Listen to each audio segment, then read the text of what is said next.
नमस्कार, सत श्री अकाल, राम राम सा, हमारे वणक्कम, प्रणाम। आप सभी का ऑल्टरनेट मीडिया में फिर से स्वागत है। हमारे साथ जुड़े हुए major general SP Sinha sir, defence expert. लोग बहुत प्यार करते हैं सर को, बहुत मानते हैं, बहुत चाहते हैं। आज हम जो कवर करने वाले हैं वो 2 टॉपिक, तो अंत तक देखिए क्योंकि 2 टॉपिक्स को हमने कंबाइन किया है।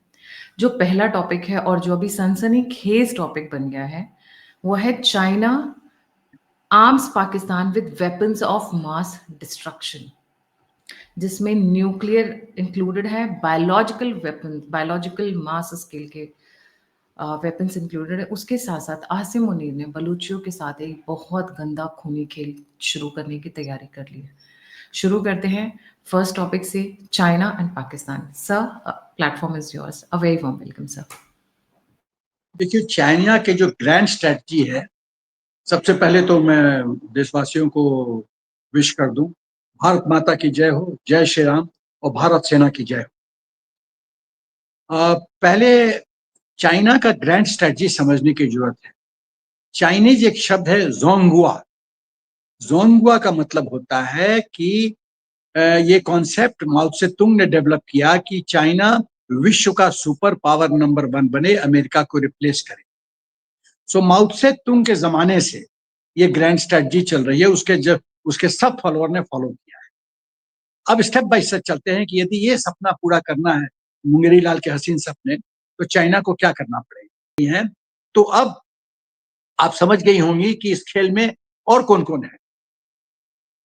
तो पाकिस्तान जो है वो आतंकियों को पालता है। विश्व का जितने आतंकी संगठन है उसका रूट आपको जड़ मिलेगा पाकिस्तान, और वही उसका अस्त्र है जो मोदी जी ने अभी अस्त्र छीन लिया है काफी हद तक। अब दैश की बात करें तो दैश कैसे आता है। जो पाकिस्तान आर्मी की सेना हमारा सामना नहीं कर सकती, जहां उसका दूसरा अस्त्र, जो मेन अस्त्र था, आतंकी संगठन, वो फेल हो गए, वो निकम्मे हो गए। उनका सब सो कॉल्ड आतंकी जो यूनिवर्सिटी था वो पूरी तरह से ध्वस्त कर दिया गया है।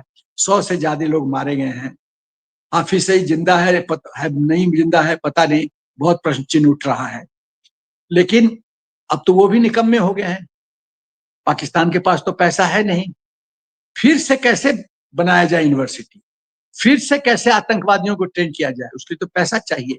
और अब वो जानता है कि हिंदुस्तान ने तो साफ कर दिया है कि एक आतंकवाद की घटना होगी तो it be treated an act of war. तो पाकिस्तान तो जानता है कि मोदी जी ने तलवार तो गर्दन पे रख दिया पाकिस्तान के, जहां उछलोगे तलवार चली, गर्दन कटी। तो अब दूसरा रास्ता लिया है, वो है टर्की का रास्ता। तुर्की तुर्की कहते हैं, मैं तो टर्की ही कहता हूं, मैं तो नाम नहीं बदलता। आतंकी देशों का मैं बार बार नाम नहीं बदलूंगा। तो टर्की जो है वो दैश मिशनरी मर्सनरीज इनको सप्लाई देने जा रहा है। आप देखो एक देश की कितनी भयानक दुर्दशा है कि उसका आर्मी निकम्मा है, उसके आतंकी निकम्मे हैं। अब वो टर्की से वो दैश मर्सनरीज ले रहा है कि हिंदुस्तान को तबाह कर। हमको क्या फर्क पड़ता है, एक्स हो, वाई हो, जेड हो, हमको कोई फर्क नहीं पड़ता है। हमारे लिए Pakistan army, general Munir chief, उसका आर्मी चीफ, आईएसआई, आतंकवादी जैश ए मोहम्मद, एचएम, हिजबुल मुजाहिदीन और जेईएम, सब कोई हमारे लिए आतंकी ही है। और हमारा टारगेट आतंकी है, वो किसी रूप में आए, वो लुंगी पहन के आए, टोपी पहन के आए, किसी पर, वो मेरा आतंकी है। बड़ा सिंपल है हिंदुस्तान का परसेप्शन। हमारा टारगेट आतंकी है। आतंकी का नाम बदल दो, मोहम्मद कर दो, गौरी कर दो, शाहीन कर दो, उससे हमें कोई फर्क नहीं पड़ता है। नाम बदलने से हमें कोई फर्क नहीं पड़ता है। वो टर्की का यदि दैश है तो कोई फर्क नहीं पड़ता है, आने दो, उनको भी शौक आजमा लेने दो। तो निचोड़ ये है। तो ज्यादा भयभीत होने की जरूरत नहीं है। हिंदुस्तान, पाकिस्तान को पता नहीं है कि किस तरह से बर्बादी के मार्ग पे धीरे धीरे चलता जा रहा है। मैं पाकिस्तान को यही कहूंगा कि you have dialled a wrong number. Modi ji को तुमने उकसा के बहुत गलत कदम लिया है, और तुम समझते हो कि चीन तुम्हें मदद करेगा। वो 5 फुट 2 इंचेस वाले लोग कुछ नहीं मदद कर सकता, वो कुछ नहीं कर सकता। तो अब आते हैं कि जो WMD, weapons of mass destruction, चीन सप्लाई करने की कोशिश कर रहा है। देखो ऐसा है, बच्चों, पाकिस्तान कुछ भी ले लो तुम, समझो मैं क्या बोल रहा हूँ गायत्री, कुछ भी ले लो तुम चीन से, और कहीं से, और भी कहीं से ले लो, टर्की से ले लो, कहीं तो रखोगे, कहीं तो रखोगे। कहाँ रखोगे मेरे बच्चों, कहाँ रखोगे? क्या तुम सुरक्षित हो? और यदि तुम WMD रखे, वही तुम्हारा काल बनेगा। मेरी भविष्यवाणी सुन लो, ये WMD ही, वेपन्स ऑफ मास डिस्ट्रक्शन ही तुम्हारा काल बनेगा, तुम्हारे पूर्ण विनाश का कारण बनेगा। एक जमाने में मैंने कहानी पढ़ा था कि एक बेवकूफ आदमी पेड़ पे बैठा था और डाल काट रहा था। बेवकूफ था कि आई थिंक कोई ऋषि थे, मेरा ख्याल ऋषि थे, तो नहीं नहीं, वो काट रहे थे। बेवकूफ था, ऋषि नहीं हो सकते, हमारे ऋषि बहुत बुद्धिमान है जी। नहीं, वही तो मतलब कोई बेवकूफ था जो काट रहा था, मतलब जिस डाल पे बैठा है वही डाल काट रहा है। तो पाकिस्तान को अल्लाह भी मदद नहीं कर सकता, ये सेल्फ सुसाइड, मतलब सुसाइड के रास्ते पे निकल चुका है, और ये समझता नहीं कि चीन उसको इस्तेमाल कर रहा है सुपर पावर नंबर 1 बनने में, जोंगहुआ का कॉन्सेप्ट अचीव करने में। लेकिन पाकिस्तान को इंट्रोस्पेक्शन करना चाहिए, अंदरूनी देखना चाहिए कि उसको मिल क्या रहा है। तुम्हारा इसी, कोई बोल रहा है 5 बिलियन डॉलर खर्च हुआ है ये 3-4 दिन के इंसिडेंट में, कोई बोल रहा है 7 बिलियन, कोई बोलता है 15 बिलियन। लॉसेस कुछ भी हो, तुम $1 बिलियन लेके IMF से उछल रहे हो, और तुम देखो 3-4 दिन के टिफ, मतलब जो टेंशन हुआ उसमें तुमने कितना लूज किया। देखो, मैनेजमेंट में कॉन्सेप्ट है कॉस्ट बेनिफिट एनालिसिस। क्या पाया, कोई फैसला लेने से पहले एनालाइज करना होता है, क्या पाया, क्या पाएंगे, क्या खोएंगे। देखो, बैलेंस शीट बनाओ, तुमने क्या पाया और क्या खोया। पाया तुमने 26 हमारे सिंपल अनार्म्ड हमारे हिंदुओं को मार दिया, 26। मिला क्या? मिला तुम्हें कि तुम्हारे टेरर यूनिवर्सिटी खत्म, 100 आतंकी खत्म, लास्ट कई सालों से तुम्हारे जो टॉप लीडरशिप थे आतंकियों का वो खत्म। जो हाफिज सईद जो उछल उछल के कहता था हिंदुस्तान को बर्बाद कर देंगे, वो बिल में घुसा हुआ है, सेफ हाउसेज में है। मसूद अजहर और हाफिज सईद को ISI ने, स्पेशल कमांडोज ने घेर रखा है सेफ हाउसेज में। तुम्हारी हिम्मत नहीं है जिस तरह से पहले पब्लिक रैली करते थे कि पब्लिक रैली करो, यू हैव नो गट्स। तुम कायर आदमी, बुजदिल, तुमको साहस नहीं है तो सामने आओ। तुम्हारा सब मिसाइल ड्रोन्स जो है टर्की ने जो भेजा था, 500-600 भेजा था हम हमारे पास, मच्छरों की तरह मार दिया गया। कुछ हुआ? एक हमारा उंगली भी नहीं काट सके। तुम्हारा चाइनीज सप्लाई डुप्लीकेट माल, सब जो AD सिस्टम था, एयर डिफेंस सिस्टम था, वो उसके जो मिसाइल थे PL-15, पता नहीं क्या क्या बड़े बड़े नाम, कुछ नहीं, जीरो। तुम 100% फेल किए हो, हम 100% पास किए हैं। हमारा रिजल्ट है 100 आउट ऑफ 100, तुम्हारा रिजल्ट है 0 आउट ऑफ 100।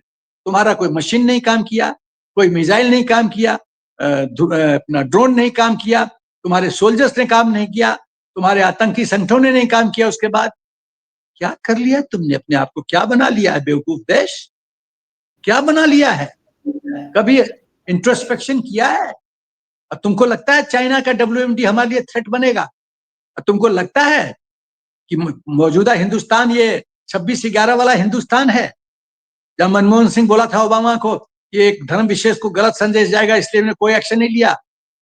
तुम समझते हो कि मणिशंकर आ जाएगा फिर पाकिस्तान प्लीड करने के लिए मोदी को हटाओ?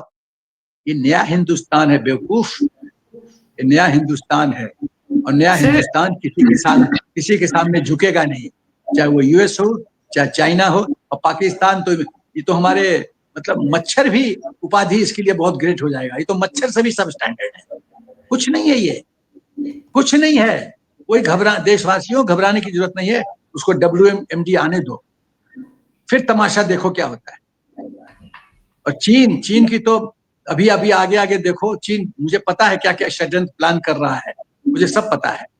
सर क्या क्या कर ले प्लान कर क्या क्या प्लान कर वो कोशिश करेगा ब्रह्मपुत्रा को ड्राई करने के लिए, वो कोशिश करेगा कुछ हमारी नदियों का पानी डाइवर्ट करने के लिए, लेकिन वो समझता है कि मोदी जी ऐसे बैठेंगे चुप, तड़पा तड़पा के मारेंगे। मोदी जी का प्लानिंग 10 साल पहले एडवांस में होता है, 10 years इन एडवांस, 1-2 साल नहीं। उनकी जो हम लोग को मैंने आर्मी में सिखाया जाता था, एक शॉर्ट टर्म गोल होता है, मिड टर्म गोल होता है और लॉन्ग टर्म गोल होता है। Short term mission, mid term mission और long term mission. Modi ji का जो विजन है वो 10 years एंड बियॉन्ड है। मैं एक मिनिस्टर का नाम नहीं लूंगा, वो प्रेजेंटेशन दिए तो बोले कि सर कैसा है, बोले आप तो 10 साल का पर्सपेक्टिव लेके चल रहे हैं, मुझे तो 50 साल का विजन चाहिए। चलो नाम भी बता देता हूँ, हमारे रेल मंत्री जी वैष्णव जी बहुत अच्छे हैं, धाकड़ काम कर रहे हैं, मैंने ऐसा रेल मंत्री नहीं देखा, टू गुड, 100 out of 100। उन्होंने, मोदी जी ने कहा कि वैष्णव जी मुझे 50 years का विजन चाहिए कि इंडियन रेल आज से 50 साल के बाद कहाँ होगी। और देखिए वैष्णव जी का कमाल, स्पीड ऑफ ट्रेन और ये सब क्या क्या हो रहा है, इंजन बढ़ रहा है। अभी हम लोग अब बोगी कर एक्सपोर्ट करने जा रहे हैं। कितना परिवर्तन आया है इस देश में। और ये 5 feet 2 inches वाले हमको चुनौती देंगे WMT देके, वो भी देख लेंगे, ये भी आजमा के देख लो, कोशिश कर लो। जी, इसमें एक और बहुत इम्पोर्टेंट पॉइंट जो निकल कर आता है, दैट इज़ कि ये क्या सप्लाई करने की कोशिश कर रहे हैं। बट सप्लाई करने की कोशिश करें क्योंकि चाइना और पाकिस्तान के बीच में ऐसा कोई डायरेक्ट ट्रेड नहीं, मतलब डायरेक्ट शिपमेंट्स नहीं जाती हैं, ट्रेड नहीं जाता है। अब इसमें जो न्यूज़ निकल कर आई है सर, वो ये है कि पाकिस्तान चाइना को इंटरमीडियरीज़ के थ्रू भेज रहा है। ये जो इंटरमीडियरीज़ और ट्रांसशिपमेंट रूट्स हैं, ये हांगकांग, सिंगापुर, टर्की, यूएई के थ्रू जाता है, जिससे जो उनकी प्लेस ऑफ ओरिजिन को और डेस्टिनेशन को मास्क किया जा सके। अब सेंसिटिव पॉइंट यहाँ पे जो है कि ये जो ये न्यूक्लियर की बात दोबारा चल रही है, न्यूक्लियर आर्सेनल, क्योंकि ये सारी जो डिटेल्स हैं, all these details have come in the अभी जो रिसेंट यूएस की इंटेलिजेंस रिपोर्ट्स आई हैं that China is actively supplying Pakistan with weapons of mass destruction, जिसमें बायोलॉजिकल वॉरफेयर भी है और न्यूक्लियर भी है। सही, न्यूक्लियर आर्सेनल के ऊपर मैं चाहती हूँ कि आप थोड़ा सा इलाबोरेट करें। जी देखो गायत्री, मैं इशारों में बात करूंगा, सवाल ये पैदा होता है तुम किसी रूट से आओ, किसी बिचौलियों के माध्यम से आओ, सामान तो तुम्हारे पास आएगा ना, सामान तो कहीं रखोगी ना, कहीं तो स्टोरेज होगा ना। हमारी इंटेलिजेंस, हमारी सैटेलाइट कैपेबिलिटी इतनी अच्छी है कि हम कुछ भी इंफॉर्मेशन अब लेना चाहें, हमारी इंटेलिजेंस एजेंसी इतनी अच्छी है, कुछ भी इंफॉर्मेशन लेना चाहें हमको मिल जाएगा। और हम लोग को आर्मी में सिखाया जाता था इंफॉर्मेशन इज पावर, सूचना एक शक्ति है, वो भी एक अस्त्र है। जब हमको इंफॉर्मेशन मिल गया कि यहाँ पर सामान पड़ा हुआ है, तो तुम्हारी क्या दुर्दशा होगी, मैं खुल के बोलना नहीं चाहता, लेकिन मेरा इशारा में समझ लो क्या दुर्दशा होगी तुम्हारा पाकिस्तान में, तुम जानो, तुम समझो। तुम खुद अग्नि को अपने झोपड़ी में ला रहे हो, तो जलने से कौन बचा सकता है? चीन बचाएगा। और चीन की तो आर्म ट्विस्टिंग बहुत आसान है और धीरे धीरे होगी। चीन तो बढ़िया देश है, खाली धंधे की सोचता है। यदि ट्रेड में हम लोग थोड़ा ट्विस्ट करें उसकी पूंछ, तो उसको भी होश ठिकाने आएगा। चीन की तो बहुत ही आर्थिक व्यवस्था गड़बड़ हो रही है, उसका मेन स्ट्रेंथ था रियल एस्टेट, वो तो कोलैप्स कर गया। उसके बैंक्स डिफॉल्ट मोड में जा रहे हैं, वहां फ्रस्ट्रेशन है, आर्मी धीरे धीरे वहां कुड़ रही है जिपिंग से। उसके सोल्जर्स दो साल के लिए टेम्परेरी ड्यूटी पे आते हैं, उसके बाद वापस चले जाते हैं बिजनेस करने। 2 साल में एक व्यक्ति सैनिक नहीं बन सकता। तो ये हम अग्निवीर की नहीं बात कर, अग्निवीर तो उसमें से 25% हम परमानेंटली एब्जॉर्व करेंगे। मैं तो चीन की बात कर रहा हूँ, 2 साल के लिए आते हैं, वापस चले जाते हैं। अच्छा, वन चाइल्ड नॉर्म के तहत चीन की समस्या ये है कि वो लड़ने से डरते हैं, यदि मैं मर गया। अच्छा, वन चाइल्ड नॉर्म मतलब जो वाइफ आई, पेरेंट्स भी उस पर अब लड़के के पर डिपेंडेंट हो गया। तो लड़के के पेरेंट्स, लड़की के पेरेंट्स, 4-4 बूढ़े बुढ़िया डिपेंडेंट है। वो सोचता मैं तो मर गया तो मेरा तो परिवार गया, तो क्या लड़ेगा, वो क्या लड़ेगा। हमारी बहू बेटियां हमारे सोल्जर्स को माला पहना के भेजती हैं, जाओ भारत माता के लिए जान भी देना पड़े तो दो, और वहां लड़ने से लोग डरते हैं। हाउ कैन यू कंपेयर, एक सेव को एक मिर्च से कैसे कंपेयर कर सकते हो। हम लोग बेस्ट सेना है वर्ल्ड में गायत्री, बेस्ट। कोई हमारा बगल में खड़ा नहीं हो सकता।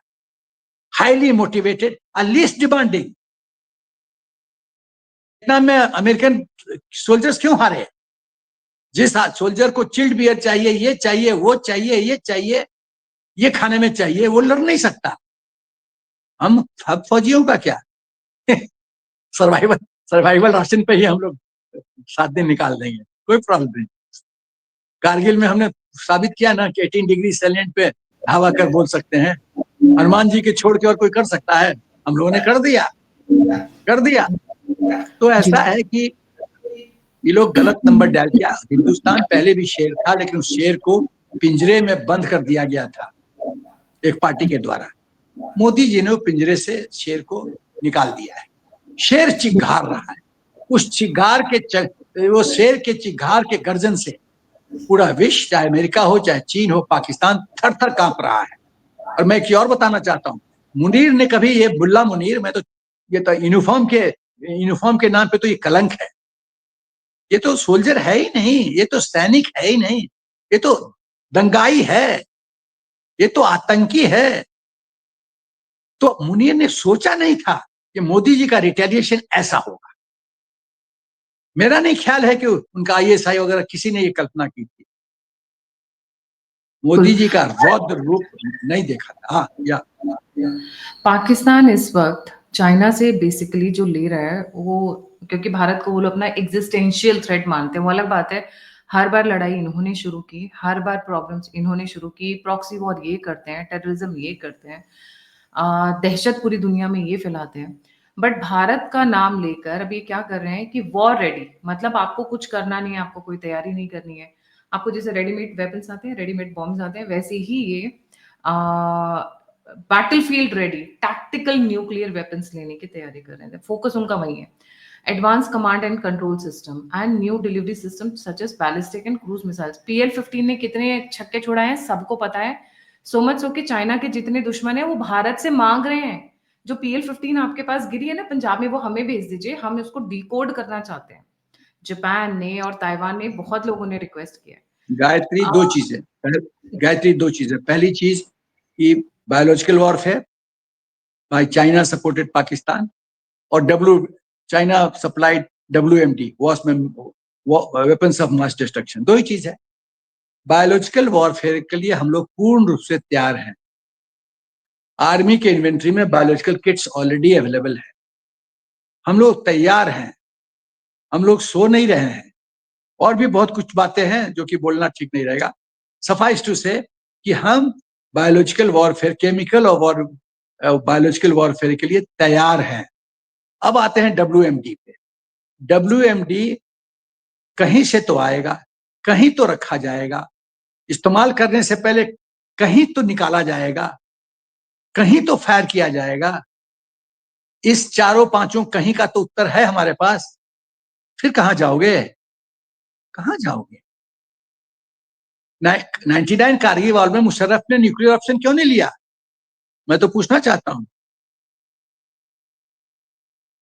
और अभी जो हमने तुमको ठोका, तुमको अभी वाटर वॉर से तुम अभी संभल नहीं पाए हो, वाटर वॉर से तुम्हारी बत्ती बंद है, तुम फिर क्यों नहीं न्यूक्लियर ऑप्शन ले रहे थे, क्यों नहीं लिए। और इसी परिप्रेक्ष्य में एक बिंदु और मैं कहना चाहता हूं, जी इशारों इशारों में, अंतरराष्ट्रीय स्तर पे मैं बार बार बोलता रहता हूं, फिर आज बोलूंगा, कोई हमारा परमानेंट दोस्त नहीं है विश्व के स्तर पे, कोई नहीं। कैटेगरी फर्क है। कैटेगरी ए में मैं रूस और इजराइल को डालूंगा, बाकी कैटेगरी को मैं बोलूंगा ही नहीं। और मैं सांप पे विश्वास कर सकता हूं, लेकिन चीन, पाकिस्तान और अमेरिका पे विश्वास नहीं कर सकता। As simple as that. मेरा परसेप्शन है, मेरी सोच है, हो सकता है मैं गलत हूं। हमको अपनी लड़ाई खुद लड़नी पड़ेगी, और इसीलिए मोदी जी ने आत्मनिर्भरता की बात की डिफेंस के फील्ड में, इसीलिए, क्योंकि बहुत कुछ इन्वॉल्व है। यदि आत्मनिर्भर होंगे तो सब know how, technical know how हमारा होगा, सोर्स कोड हमारा होगा, सब कुछ हमारा होगा। कोई साइबर अटैक करके उसको डिफंक्ट नहीं कर सकता है, क्योंकि उसको डिफंक्ट करके लिए काउंटर हमारे पास मेजर होंगे। ये खेल है।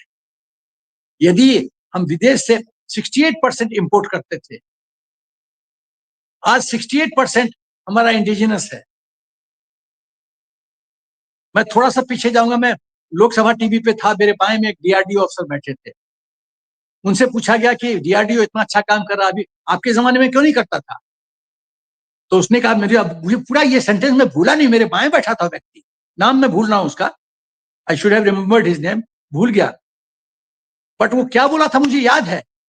उसने बोला था कि जब हम ज्वाइन किए तो हमें कहा गया कि हमारा क्या चार्टर ऑफ ड्यूटी बताइए, किस फील्ड में हम लोग मेहनत करें टेक्निकल इनोवेशन के लिए। तो कहा गया, चाय कॉफी पियो, तनख्वाह लो और घर जाओ। इस आदमी ने लोकसभा टीवी पे बोला है, लोकसभा टीवी पे रिकॉर्ड होगा ये वीडियो, जिसमें मैं बैठा हूं, मेरे बाएं साइड में वो डीआरडीओ का अफसर बैठा है, फर्स्ट बैच। लोकसभा टीवी में जाइए, आपका उसमें पूरा आर्काइव्स में मिलेगा, ये वीडियो मिलेगा, मैं बैठा हूं। तो जब इस देश में ये हालत है, जिस देश में नंबी नारायण ऐसे, हम लोग फाइटर जेट का इंजन कई साल पहले बना लिए होते, उसको लड़की चक्कर में फंसा गया, देशद्रोही दोषी करके जेल भेज दिया गया, अब बाद में कुछ नहीं मिला। वो कौन लोग थे पॉलिटिकल सिस्टम में जिनके मर्जी से उनको भेजा गया जेल? कितना पैसा खाया विदेश से नंबी नारायण को जेल भेजने के लिए? आज भी हम फाइटर जेट के इंजन के लिए स्ट्रगल कर रहे हैं। कौन जवाब देगा इस बात का? Who will answer? ये देशद्रोही लोग, सत्ता के भूखे लोग, खाली विदेशी पावरों के दलाल लोग, ये डेमोक्रेसी का फायदा उठाते हैं, देशद्रोह करते हैं। पाकिस्तान अगर मैं सॉलिड फैक्ट्स पे बात करूं, Pakistan is not a signatory to nuclear non proliferation treaty. इसी के चलते पूरी दुनिया में अपना आलू बम लेकर घूमते रहते हैं, हम इसे आलू बम कहते हैं, ये अपना आलू बम लेकर घूमते रहते हैं। दूसरा गायत्री, ये एनपीटी का सिग्नेटरी भी हो जाए ना, तुम उस पर लाइक करोगी? नहीं, विश्वास के लायक नहीं अगर वो सिग्नेटरी। और दूसरा, क्या नो फर्स्ट यूज नहीं किया इन्होंने। भारत नो फर्स्ट यूज पे चलता है, इनका नो फर्स्ट यूज आज तक इन्होंने साइन नहीं किया। बट चाइना इसी क्लॉज को, क्योंकि सिग्नेटरी नहीं है नॉन प्रोलिफरेशन ट्रीटी और इनके एक दो पहले एग्रीमेंट हुए हैं, उन्हीं का इस्तेमाल करके चाइना इनको वेपन्स ऑफ WMD हम जो बोल रहे हैं, और न्यूक्लियर से रिलेटेड जितनी भी चीजें, न्यूक्लियर एसेट से, इनको बार-बार हेल्प कर। मैं सिर्फ एक बात कहना चाहता हूं, चीन समझता है कि उसका ये मास्टर स्ट्रोक होगा WMD और हिंदुस्तान को डरा पाएगा, भूल जाए। हर एक बीमारी का दवाई मोदी जी के पास है, ऑलरेडी उस पर उनका माइंड काम करना शुरू कर दिया होगा, आई एम श्योर। जो मैं उनके व्यक्तित्व को समझा हूं, ऑलरेडी प्लान शुरू हो गया होगा माइंड, इसका तोड़ क्या है, तोड़ ढूंढ भी लिया होगा मेंटली। अब उसको खाली इंप्लीमेंट करना है, जमीन पे खाली इंप्लीमेंट करना। मुझसे वापस इधर आना। मैं बता रहा हूं गायत्री, बोलना तो नहीं चाहिए लेकिन मैं बोल देता हूं, यदि मोदी जी प्रधानमंत्री इस देश के नहीं होते तो देश की बहुत बुरी दशा आती। कई मामलों से, मामला मैं बोलूंगा नहीं, तुम समझ रही हो मेरा इशारा। मैं समझ रही हूँ। देश बर्बाद हो गया था, बर्बाद हो गया था। पर ये जो दाइश ग्रुप को लेकर आ रहे हैं, मुझे उसे ये है कि ये दाइश ग्रुप को बलूचिस्तान में लेकर आ रहे हैं। बलूचिस का और इनका कुछ पुराना लेना देना भी है, हिसाब किताब भी बाकी है। सुनने में ये आ रहा है कि ये जो इनको लेकर आ रहे हैं, इसको ये कश्मीर में भी इस्तेमाल कर सकता है। इसीलिए तो मैंने बोला, मैंने गायत्री इसीलिए तो बोला कि कश्मीर में वो इस्तेमाल करेंगे, लेकिन हमारे लिए आतंकी एक आतंकी है, चाहे वो जैश ए मोहम्मद हो, HM हो, JM हो, दैश हो, कोई हो। और दूसरा चीज, जो ये बलूचिस्तान में दैश को इस्तेमाल करने जा रहे हैं, मैं पाकिस्तान आर्मी से पूछना चाहता हूँ, मुल्ला मुनीर से पूछना चाहता हूँ, जो बलूच BLA का तुम्हारी आर्मी नहीं फेस कर पाई, प्रोफेशनल आर्मी, खैर वो तो प्रोफेशनल आर्मी है ही नहीं, वो तो नॉन प्रोफेशनल आर्मी है, वो तो लैंड प्रॉपर्टी डीलर्स है। Pakistan army is a property dealer army. तो वो जो तुम नहीं फेस कर पाए BLA को, तुमको लगता है कि देश फेस कर पाएगा? जिस देश के नौजवानों का हौसला बुलंद हो और वो अपना जान न्यौछावर करने के लिए भारत मतलब अपने देश के लिए तैयार हैं, उसको कोई रोक नहीं सकता, कोई नहीं हरा सकता। और ये तो बलूचिस्तान तो पाकिस्तान का हिस्सा ही नहीं होता, ये तो जिन्ना की शैतानी है। जिन्ना उनका वकील था, मैं बता रहा हूं, अभी बात खुली है तो बोलने में हिचकता नहीं हूं मैं। जिन्ना उनका वकील था, जिन्ना ने उनको पीछे से छुरा मारा और दिखाया कि मैं तुम्हारे शुभचिंतक हूं, तुम्हारे वेलफेयर में काम कर रहा हूं, और पाकिस्तान आर्मी से अटैक करवा दिया। They were not prepared, Baluchis were not prepared. और बलूचिस्तान ने तो बोला था मैं हिंदुस्तान का हिस्सा बनना चाहता हूं। जवाहरलाल नेहरू का जो फॉल्ट लिस्ट है यदि मैं बनाना शुरू करूं तो पता नहीं कितनी लंबी पेजेस हो जाए, कितने पेजेस हो जाएंगे। कोई स्ट्रेटेजिक विजन नहीं था। यदि इस देश को चक्रव्यूह का कंसेप्ट ही उनको क्लियर नहीं था कि हम पाकिस्तान को कैसे बहुमुखी दिशा से घेर सकते थे, कोई सोच नहीं, मिलिट्री कोई थिंकिंग नहीं थी। और मिलिट्री थिंकिंग क्या होगी? उन्होंने तो कहा था कि हमें आर्मी नहीं चाहिए, हम तो शांति प्रिय देश है। जिस देश का प्रधानमंत्री का ये सोचो भगवान बचाए उस देश को। हिंदी चीनी भाई भाई हो गया, भाई भाई हो गया, अभी WMD दे रहा है और भाई भाई कर लो। तो ये तो हमारी देखिए सब शनिदेव की पूजा करते हैं क्योंकि शनिदेव से डरते हैं, शक्ति की सब पूजा करते हैं। भारत अब शक्तिशाली देश हो चुका है और असहाय नहीं है, हम दूसरे पे डिपेंडेंट नहीं हैं, हम खुद सक्षम हैं, हम खुद अपनी समस्याओं का समाधान ढूंढें और अगले को चित करेंगे। जैसे भगवान श्री कृष्ण ने जरासंध को चित करवाया था भीम से, वैसे चित करेंगे और जीतेंगे, मेरा पूर्ण विश्वास है। देर है अंधेर नहीं है। हिंदुस्तान को एक बहुत लायक, साहसी, विजनरी, बोल्ड, डिसाइसिव प्रधानमंत्री मिले हैं और आगे आगे देखिए क्या होता है। कहां से कहां देश को ले आए, अब देखो कहां से कहां ले आए। मतलब आप देखो इकोनॉमिक फील्ड में, मिलिट्री फील्ड में, मोरल फील्ड में, DRDO, रेलवेज, आप name a thing, cyber space, हमने पता नहीं कहां का मिशन हम लोग को अकम्प्लिश किया, चांद पे भेज दिया, जहां रूस नहीं गया था वहां पहुंच गए। और जो कॉस्ट था उस पूरा एफर्ट का, यदि कितने सस्ता में किया मोदी जी ने, लोग बहुत चक्का है, हिंदुस्तान ने कैसे कर दिया इतना सस्ता में, ये तो मुमकिन नहीं है। तो मैं उनको एक ही बोलता हूं, मोदी जी हैं तो मुमकिन है। एक सेंटेंस को याद कर लो, मोदी है तो मुमकिन है, याद कर लो, तुम्हारे काम आएगा। जी, thank you so much sir for joining. जाने से पहले सभी व्यूअर्स से रिक्वेस्ट है, लाइक, सब्सक्राइब और शेयर करना ना भूलें। और अगर आप मुझे कंट्रीब्यूट करना चाहते हैं तो UPI नंबर स्क्रीन के ऊपर है। आप मुझे फीडबैक देना चाहते हैं, मुझसे जुड़ना चाहते हैं, इन्फॉर्मेशन शेयर करना चाहते हैं, तो सभी की सभी लिंक्स डिस्क्रिप्शन बॉक्स में। इसी के साथ जय हिंद, जय श्री राम, हर हर महादेव। Thank you sir.